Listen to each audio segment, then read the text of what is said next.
report from our senior crime reporter Malik Mohammad Imran.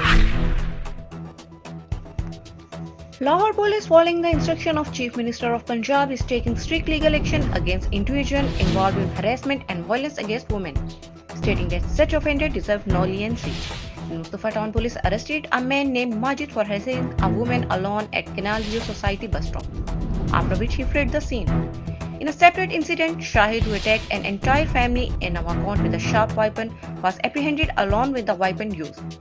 The altercation, stemming from a financial dispute with his uncle, led to injuries for his son Hafiz, daughter Musafir, uncle Salim, and aunt Ifat Batul, while his wife Shumaila succumbed to her injuries on site.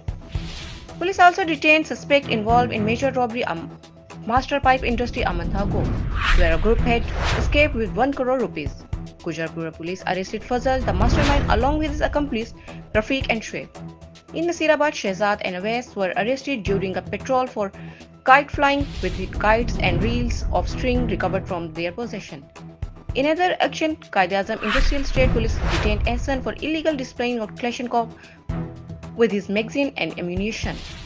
Over the last 48 hours, the Dolphin Squad and PRU have apprehended 17 suspects involved in brandishing weapons and aerial flying across various cities areas, seizing 13 pistols, 4 rifles, and dozen of bullets and magazines.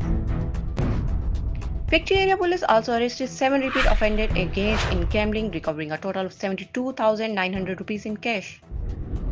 The arrested individuals include Muhammad Ismail, Abdul Sattar, Salim, Farid, Afzal, and Aslam.